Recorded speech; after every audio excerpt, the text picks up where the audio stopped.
Hello everybody, happy Friday. Welcome to another edition of BrainScratch. I'm your host John Lortie, and today we're going to be looking into the case of Heidi Allen. And I have to give a very big thank you to Libby, who did the research on this case. She sent me a ton of great information. Now this case is pretty big, there's a lot to it. I'm going to try to touch on most of the important aspects. But do know that there is an episode of Dateline that has been released on this. It's called The Informant. I'll have a link down in the description box below so you can check that out. I think it's definitely worth your time, especially if this case grabs your interest. So let's get started. Here we have some photos of Heidi Allen, and we can see there's a memorial up here. And this is a photo you will see commonly of her, as well as this one. And if you're looking at the photo and saying, oh, that seems like that's from a while ago, you're right. This case is actually from 1994, and this could almost be more of a searchlight case, except it is presumed that she is dead, unfortunately. There is a man sitting in prison. I think the official charge for him was actually a kidnapping charge. I'm not sure if he was charged with murder in particular. But there's some question if the right person is sitting in prison for either of those crimes. So we're going to start with a timeline that was put together by Libby here, just to kind of get into this case a bit quicker than usual. April 3rd, 1994, 5:45 a.m., Heidi reported to work at the D&W convenience store in New Haven, New York. Her boyfriend, Brett Law, went with her and stayed until business picked up, so she wasn't alone. Apparently that's something that he did regularly. He didn't want her to be all alone there in the morning, so he waited until traffic would kind of pick up before he would leave. 7:42 a.m. was the last entry on the register tape. It turned out to be Richard Thibodeau. He purchased 2 packs of basic cigarettes. Other customers had been in to buy the paper and gas, and they assumed that Heidi was in the bathroom. They actually left money on the counter. And then around 7:58 a.m., a concerned customer flagged down a passing Oswego County sheriff on patrol. He informed him that the store was unattended. Allen had left her car keys on the counter and her maroon station wagon outside. Not even a Slim Jim was out of place, one owner said. Outside of that, I believe her purse was also in there. No money was taken from the register. All of her personal effects were in there. So obviously this, when you start looking at scenarios here, of course, you're going to think, is there a possible theft going on? It does not seem to be the motive for this case. Hundreds of people searched for Allen with no success. Countless flyers with her picture were posted from Florida to Watertown, and people still talk about seeing the flyers. This was a very, very popular case in the area, and continues to be so even up to this day. What authorities believe happened. Richard Thibodeau made Allen's last purchase, 2 boxes of basic cigarettes at 7:42 a.m. Together, the Thibodeau brothers then forced Allen out of the store.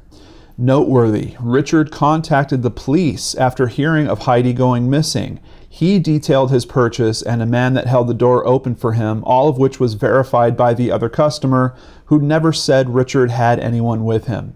Gary, that's Richard's brother, was supposedly home on Easter morning and had an alibi which was backed up by family members. A witness saw 2 men leading a young woman into a van but couldn't identify any of them. They put Allen into Richard's white and black van, then drove to Gary's residence in Mexico, about 8 miles away. Keep in mind, this is the kind of the police version of events here. A witness saw a 2-tone van swerving through the village of Mexico with the driver apparently struggling with something behind him. Several neighbors reported seeing a white and black van parked in Gary Thibodeau's driveway that morning.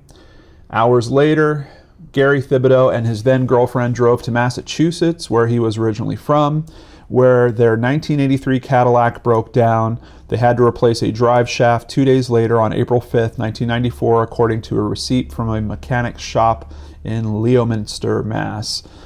A day later, a witness saw Richard Thibodeau and another man, believed to be Gary Thibodeau, carrying a long object in clear plastic into the woods in Palermo. It was about 10 a.m., April 6th, on Red Schoolhouse Road. The object was 8 to 10 feet long, covered in clear plastic, and tied with what appeared to be rope at both ends, the witness described. But a search of the woods found only clothing unrelated to Allen's disappearance. At trial, 2 inmates testified that Gary Thibodeau talked about Allen's disappearance in jail. The inmates claimed that Gary told them Allen used drugs. Gary Thibodeau denies that in court. When Gary Thibodeau was found guilty, a juror said that it wasn't one thing that convinced the panel of his guilt as much as testimony from witnesses that had no personal interest in the case. Those witnesses included the neighbors, the witnesses at the store, and those who saw the van after the kidnapping. One of those 2 inmates that talked about Gary claiming that he had actually done this actually recanted his story much later. And it is worth noting that they tried Richard separately from Gary, and Gary gets convicted, but Richard is set free, which is very interesting because you would figure that the evidence should be pretty similar in both cases, but they're boiling it down, at least commentary around this boils it down to the jury, so that just one jury looked at things a little bit differently than the other. And also, obviously, Richard did not have the testimony of these 2 inmates that said that he was involved. So that might have been a key factor in swaying the first jury. Gary Thibodeau said that the neighbors were all mistaken about Richard's van being in the driveway that morning. In fact, he said that happened a week later. Richard later gave fingerprint, blood, and pubic hair samples to authorities. His van was searched and no trace of Heidi Allen was found. Richard Thibodeau also denied ever carrying an object into the woods in Palermo 3 days later. His boss testified that Richard was working in Liverpool that day, though the boss acknowledged he didn't watch him the whole day. Both Thibodeau brothers volunteered to help with Allen's search effort before their arrests. And this is a real interesting thing for me personally, because I know in many videos I've talked about if you have some information that could help someone, get that information to the authorities. And quite frequently in the comments, I've seen a lot of people come back with, John, you can't trust the authorities. If you come to them, they're going to find some way to, blame you, or you might become a suspect in this. And this appears to be a case where precisely that happens. Richard is the one to originally contact the authorities to say that he was in there that morning, that he had bought 2 cigarettes. This was a place that he went to frequently, and all of a sudden he becomes their primary suspect. His brother gets wrapped into this in a way that, quite honestly, I still don't understand. When it comes to physical evidence for this case, they never find a trace of her anywhere. It's not like they found the brother's van and they, found some hair in there and they were like, no, we can tell that she was actually in this van. There is nothing that strong in terms of evidence. This case appears to be based largely on circumstances and testimony from other people about what they saw and things that they heard these guys say. So it does not seem like an extremely strong case, and apparently you can even debate that because one brother was convicted and the other brother got off. So since that case, we do have some new persons of interest that pop up in this story. Tanya Priest, this is a woman that told investigators that one of 3 men, James Steen, admitted to her killing Allen and hiding her body. He told her that he, Roger Breckenridge, and Michael Bohrer had abducted Allen because she was planning to go to the police about drug dealers. Worth noting, Michael Bohrer was also a frequent customer at this D&W convenience store. He would go there very often, and apparently Heidi would make sandwiches for him quite often. That's going to come up a little bit later. James Thumper Steen, that's the guy that spoke to Tanya Priest and kind of bragged about killing Allen. He is now serving life in prison for killing his estranged wife and boyfriend, who I believe is also his cousin, if I read that right in an article about that. Roger Breckenridge. 8 witnesses have implicated Breckenridge in Allen's kidnapping and death or the disposal of her remains. I believe those witnesses are all people that he has talked to. I don't think we have any witnesses that actually saw him conducting any of these activities. And then we get back to Michael Bohrer, a man obsessed with the case as described by the crime profiler.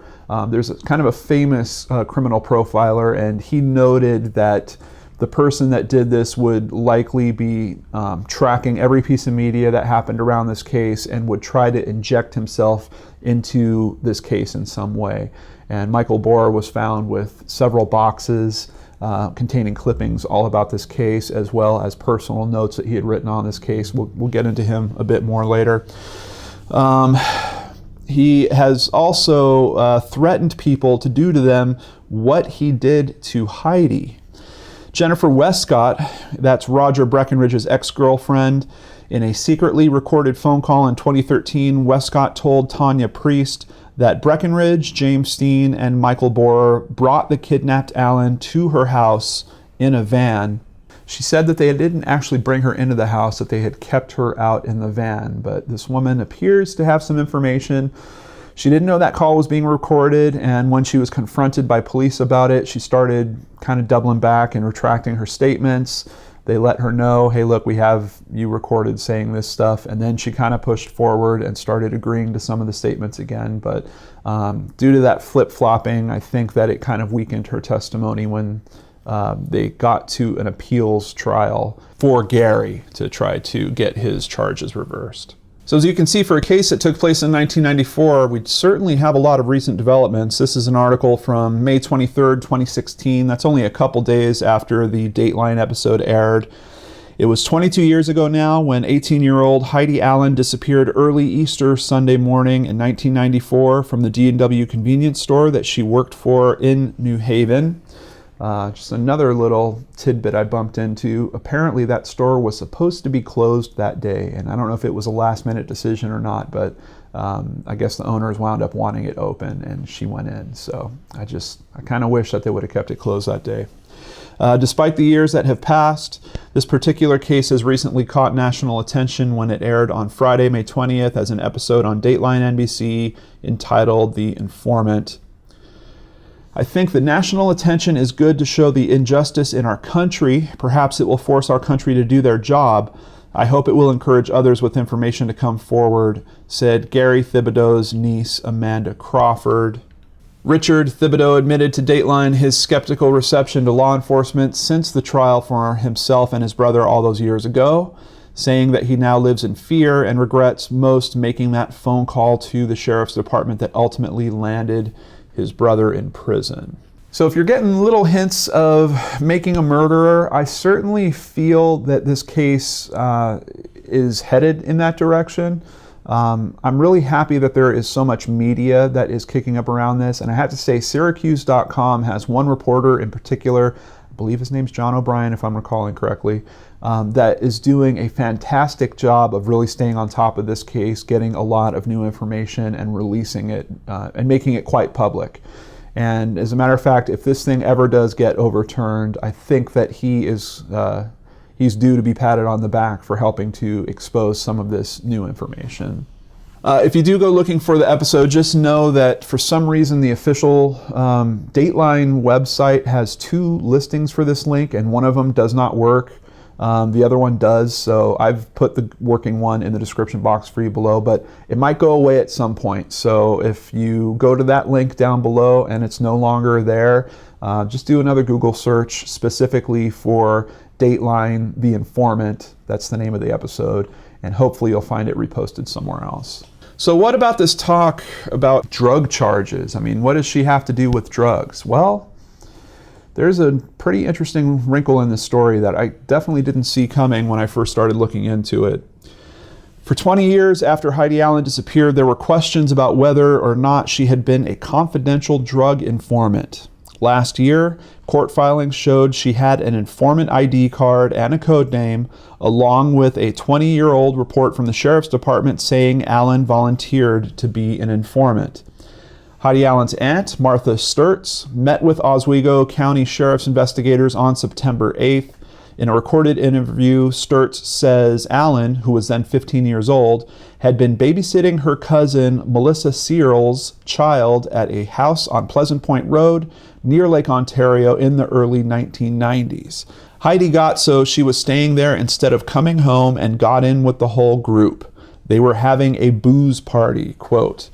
Then police arrived at the Point Pleasant house. Sturtz says they contacted Heidi Allen's mother. She got called because Heidi was only 15 and had the baby she was watching in the car asleep.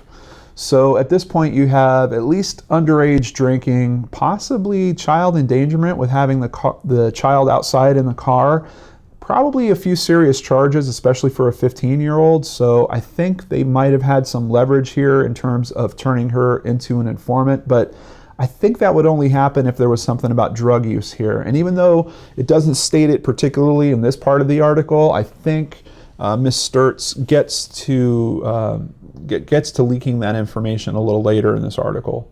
Now, here we get another interesting turn.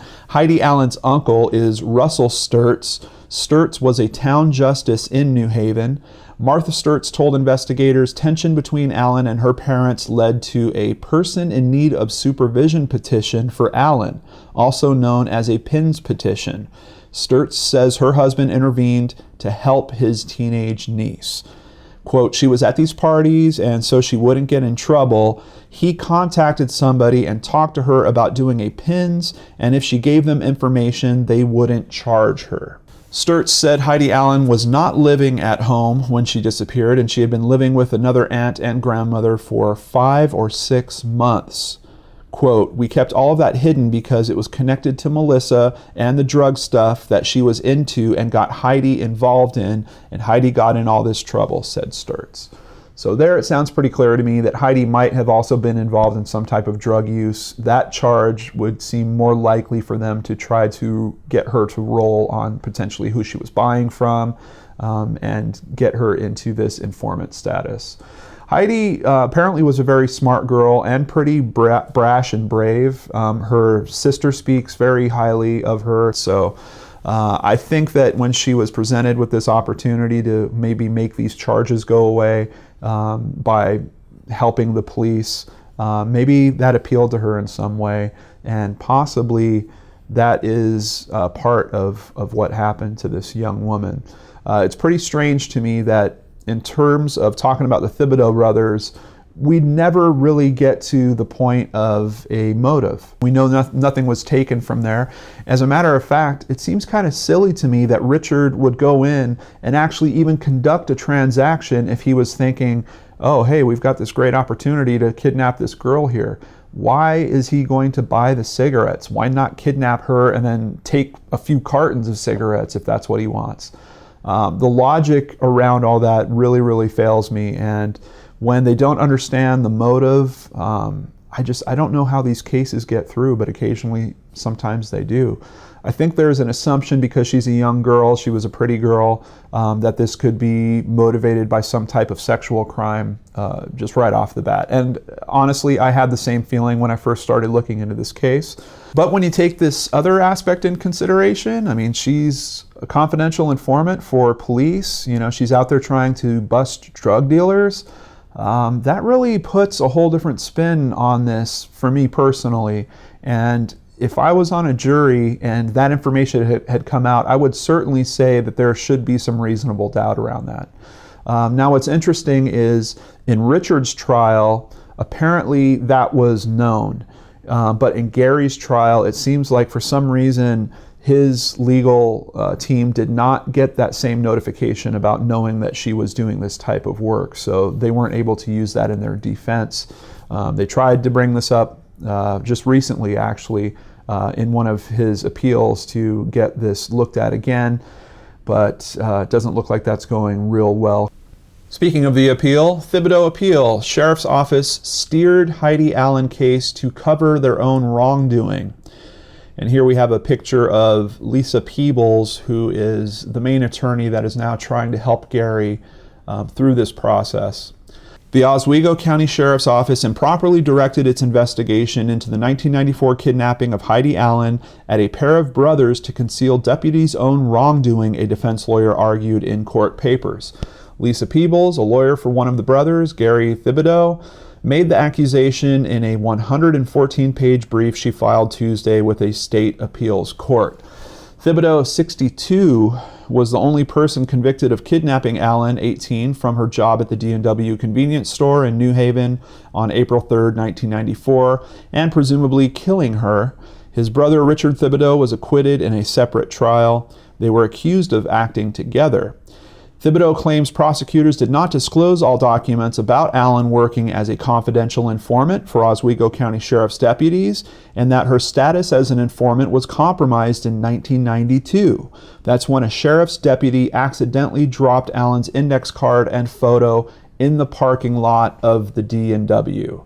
And yes, that is the same D&W she was working at. I've seen a report say that it was before she was actually working there, but that doesn't make a whole lot of sense to me. I think that he probably would have been using it when he was going to see her at some point, and maybe he dropped it on his way out of the car or his way back into the car. So I'm not sure about the timing in terms of if she was working there or not, but they clearly did drop this information that had a picture of her, had her real name, had her code name.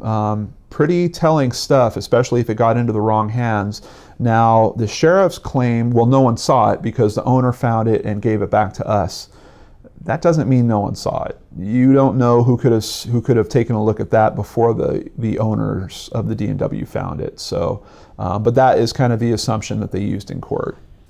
District Attorney Greg Oakes has 90 days to file a response with the appeals court. This article is actually only from a few weeks ago. It's from the middle of September 2016. So this is a new approach that they're trying to kick through the appeals court. But this article also details the one that they tried just this past May.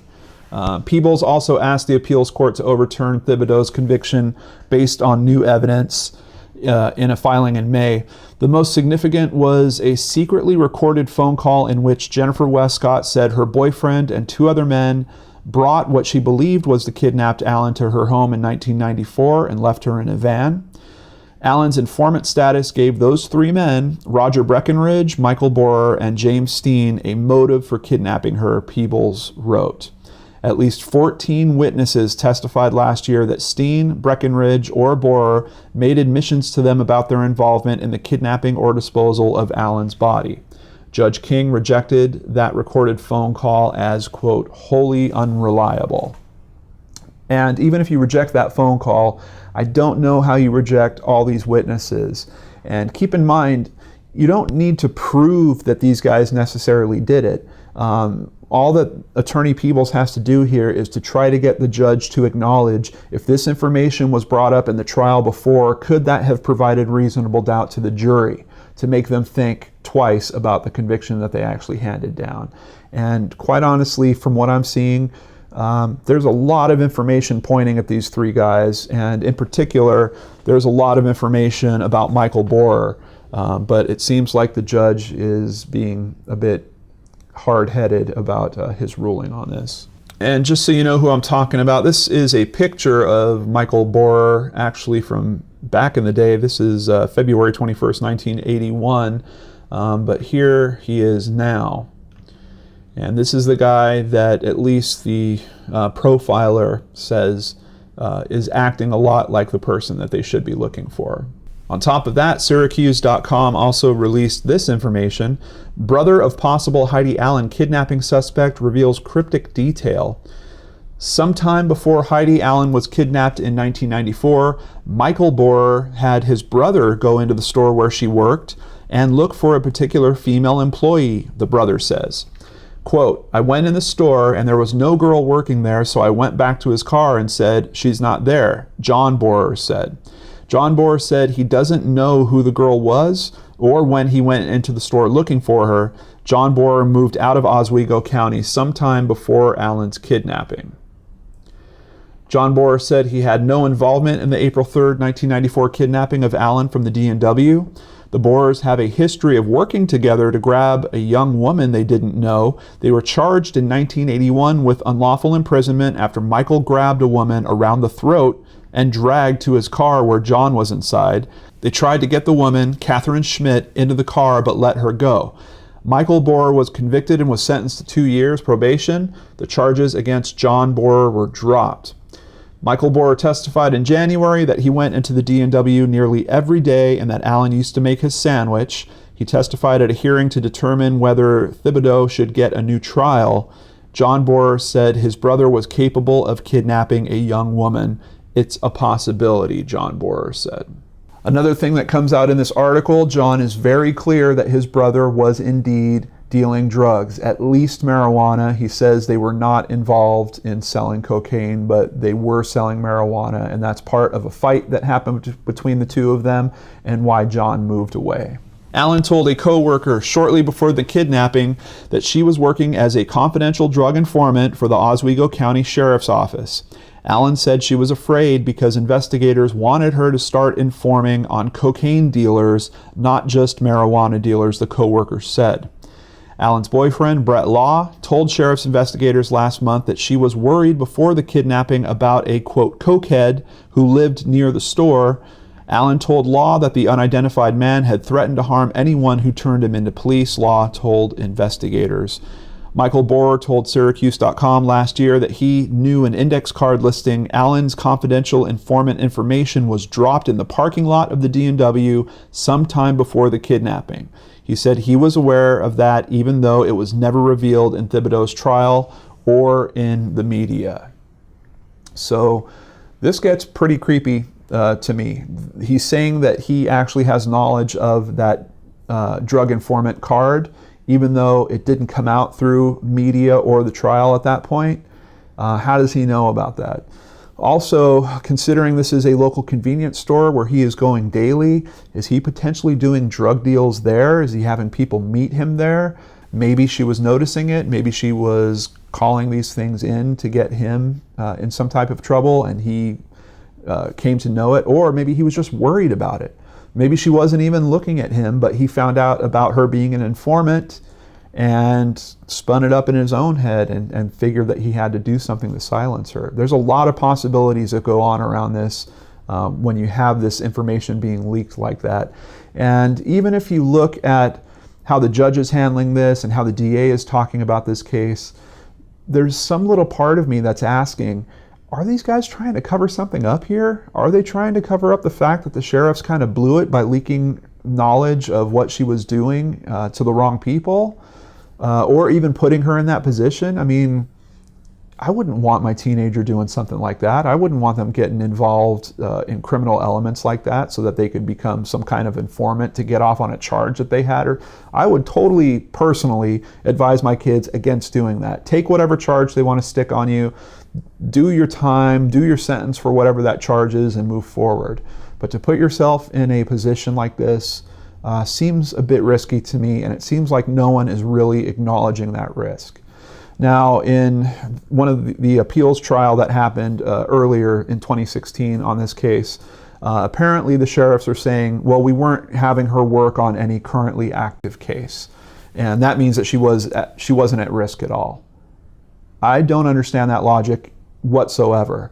If she had worked on any case before, that puts her at risk. If she was responsible for passing along any information that resulted in a conviction or even a questioning of someone, she was at risk. So yeah, I really didn't feel good about that argument, especially the way that I saw it phrased. Just to give you a little more info on the possibility of Michael Bohrer here, this is on Websleuths.com. We have a commenter called Justice Will Be Served, and he's talking about the profiler Clint Van Zandt, known for his work in the Unabomber and Oklahoma City bombing cases, wrote in a 1994 report that whoever kidnapped Allen from a New Haven convenience store would likely try to insert himself into the investigation. Bohrer, 59, described himself as, quote, Investigator A in his writings on the Allen kidnapping. He collected witnesses' statements. He provided investigators with leads that went nowhere as early as 3 days after the crime and as late as 2 years ago. At one point, Bohrer visited Allen's parents, he testified. They called police. Oswego County District Attorney Greg Oakes said last year there's no credible evidence that Bohrer or the other two new possible suspects kidnapped Allen. He declined Thursday to comment on Van Zandt's report. And then unfortunately, we do have an update on September 15th of 2015 that Heidi Allen's mother passes away on Heidi Allen's birthday. It would have been her 40th birthday when her mom died, unfortunately. as if all that wasn't already enough in terms of having other theories to look at, there is another piece, maybe the first piece of actual physical evidence to pop up. So let's take a look at that. Cousin of 1994 kidnapping victim Heidi Allen explains silence over mysteriously returned bracelet. The cousin, Melissa Adams, and just to put that in perspective, if you remember when we were talking before about the information that Heidi's aunt gave us about her babysitting for her cousin Melissa, this is the same Melissa, it's just her last name has now been changed. Melissa Adams says a gold bracelet she gave Allen more than 21 years ago inexplicably appeared in Adams's mailbox sometime after 2008, at least 14 years after Allen was kidnapped from a New Haven convenience store. And let me just note, that is square in the middle of at least Gary Thibodeau being in prison. So I guess you could assume that maybe his brother would have placed it. I mean, if you really want to stay in the camp of thinking the Thibodeaus might be involved here, possibly his brother could have put it in that mailbox. But I have to tell you, I actually did some searches trying to find arguments about the Thibodeaus being guilty here, and I can't find any. There is no one really looking at this case from that angle outside of the DA. You'll see some comments from him and the judge, just the way that he's handling the appeals cases. But outside of that, I can't even find just one blog about, hey, no, these brothers are definitely guilty, here's the information on it. So just wanted to put that out there. Adams, whose maiden name is Searles, never told police or her family about finding the bracelet in a plain white envelope in her mailbox. She was worried about her family's reaction, quote, because it was so many years later and they were convinced the Thibodeaus were guilty and Gary was already in prison and Richard had been acquitted, Adams said. Adams said she wouldn't have come forward if she hadn't seen the notes of a new possible suspect, Michael Bohrer. Bohrer's notes say a psychic told Bohrer that Allen had hidden a bracelet in the vehicle she was kidnapped in. Yes, a psychic. The gold bracelet had Heidi on one side and Love Missy on the other. It's unknown whether Allen was wearing the bracelet when she was kidnapped. Bohrer has denied any involvement in the crime and has not been charged. Neither he nor his lawyer responded to requests for interviews. Adams mentioned the missing bracelet in 1994 to her sister at a bar while Bohrer was listening, her affidavit said. Adams' sister, Shaughnessy Searles, was bartending there. Shaughnessy Searles died in a motorcycle crash a year later. I did just want to note, I've seen a bit of a trend with people that are kind of on the fringe of this case, where they're dying a bit prematurely, and I just wanted to note that because my researcher Libby also noticed the same thing. But let's get back to the psychic that Bohrer was talking about, and there is actually a document that you could find on this Syracuse.com article. Once again, they're doing an excellent job of actually posting the court documentation that they find, and here on this document we can see that Exhibit 53 consisted of several pages of Bohrer's handwritten notes in which he wrote that a, quote, bracelet behind the seat of the vehicle, real good hide. And in the very next paragraph, he described learning through a psychic named Trudie Lortie that Heidi hid a bracelet behind the seat of the vehicle, real good. Apparently, this psychic also gave him information about how she was essentially tortured and killed. I don't want to really go into the details of that too much with you guys, but I think it's pretty interesting that these are just in his own notes, and somehow he knows about this bracelet. Once again, he has information about this case that either he is an amazing investigator and probably should be hired by that police department immediately, or he has some insight into this case that no one else seems to have, and I think he should be put on a person of interest list, if not be named an actual suspect.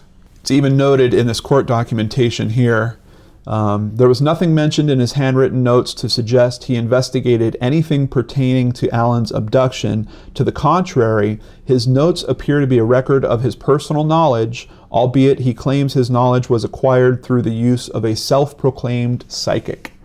So I actually did a little search on Trudie Lortie, and was pretty interested when I bumped into a message down here that apparently came from a comment on the Oswego Lion. Has Heidi's family ever asked how or why Trudie the psychic they called in was making rounds with Bohrer? Trudie died by a suicide and was found burned in her car. I did find a obituary for Trudie, and it didn't say how she died, but it did say that she was only 50 when she died. Bohrer was living down with her, and eventually she did not want him there. She had him leave, but her death is a suicide. But something about her house burning also, I don't know if she had her car possibly in a basement or attached garage. I only know these few things about the one psychic and how she died in Pennsylvania. Seems to me like this Bohrer guy is not someone you want to be friends with. I'm not saying he has anything to do with this in particular, but he certainly seems to have a lot of bad things happen around him. And if they haven't found the physical evidence yet to get Gary a retrial, I have a very strong feeling that it's going to come somewhere around this circle of Michael Bohrer and the people around him. It's very hard to look into this case, and I have to admit, this is media that is really giving me this perspective. All I'm doing is reviewing public information that has been publicly made available. So I can't say he's the only person, but I can say from all the people that I've looked into about this particular case, and even looking and comparing the case against him versus the case against Gary, it seems a lot stronger and probably easier to make a case against Michael. Now, would law enforcement want to admit that they had the wrong guy in prison for over 20 years? I seriously doubt it. But we might be looking at another one of those cases here. I'm really not certain. There is also a free Gary Thibodeau Facebook page, so you can come here and see what other people are saying about his case. And I really like that for the banner art, they've used a picture of him when he actually heard the guilty verdict. The Dateline episode shows footage of when they're actually reading off that verdict, and I think we've all seen, that courtroom footage happen a lot, but I got to tell you, I have never seen the type of shock happen to someone. It is so genuine. It's like someone just dumped a bucket of cold water on this guy. Are there people that could fake that? Maybe. Even if someone did commit a crime, could they put themselves in a mindset where they're so convinced that they weren't responsible for it that they should be found not guilty? Possibly. But I got to tell you, this guy was shocked like no one I've ever seen hear the words "you're guilty" before. And I've seen that footage quite a bit. So this is where I turn it over to you, Brain Scratchers. This is a big one. There's a lot of information out there. Please dig into the links below. And then if you find anything else, please share it with the rest of us in the comments. I know that there's going to be more updates on this. As it is right now, the DA has to file a response to this latest document that has gone into the appeals court. So we might do a follow-up episode. If there is some big news to come out around that, I'll be sure to let all of you know. But outside of that, I just want to thank Libby and thank each and every one of you for spending some time with me today. I hope you all have a great weekend, and I'll catch you on the next show on the Lord Nerds channel.